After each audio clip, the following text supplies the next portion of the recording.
Hello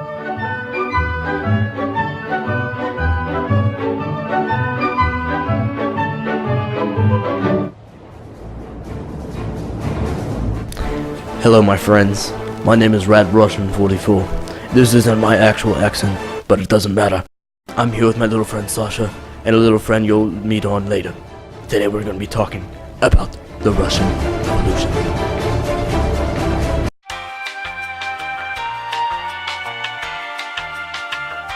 Today we're going to be starting on the Das Kapital. Das Kapital is a revolutionary theoretical text on politics. It was written by the famous German philosopher Karl Marx, who would later become the father of communism. Karl Marx, in the year 1867, wrote this when observing the world of the working man. Now I'm going to hand it over to my great Russian friend, who's going to explain the importance of the Das Kapital and the rest of the Russian Revolution. Take it away! Hello my friends, my name is Bolshevik Abe. That is short for Bolshevik Albertskaya, but ABC's here.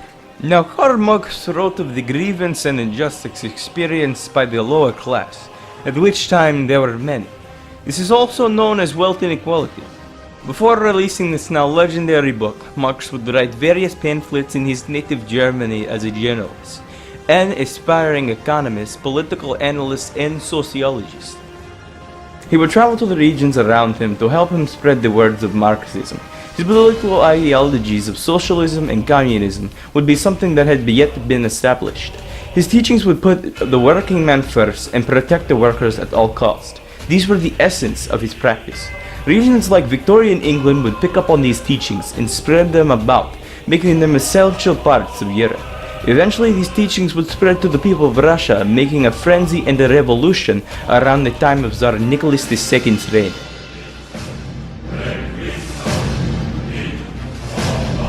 Now the major change of social relations at the time of this revolution would be between that of the Imperials and the Bolsheviks, who were the main contributors of this revolution. Now the Bolsheviks, or revolutionaries, would eventually overthrow and dissolve the Russian Empire. The people would assume control under their selected leader, forming the United Soviet Socialist Republic, also known commonly as the USSR.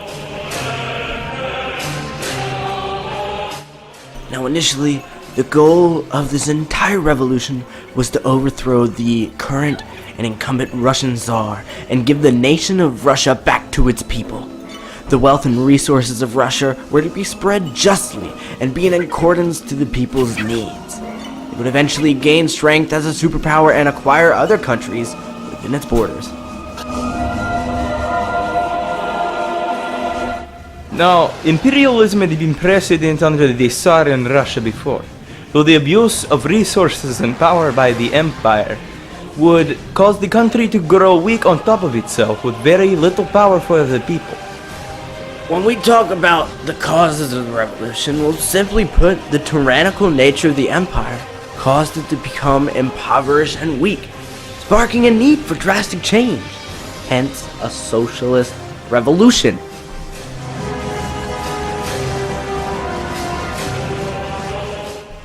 Within a socialist Marxist society, the community revolved around a chairman and his staff, moving directly down the line immediately to the people.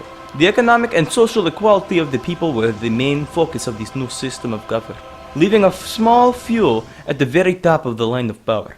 Additionally, the thinning of resource dispersion would be made mandatory to support a massive state such as Russia, where things would be rationed at a bare minimum.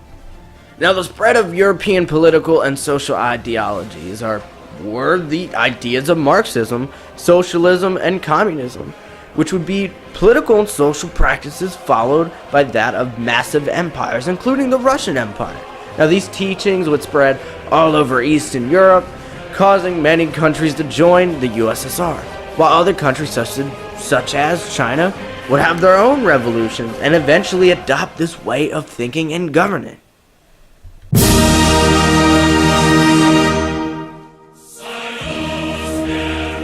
Now, in conclusion, the successful Russian Revolution overthrew Nicholas II, leading to the collapse of the imperial and provisional government of Russia and the creation of the USSR.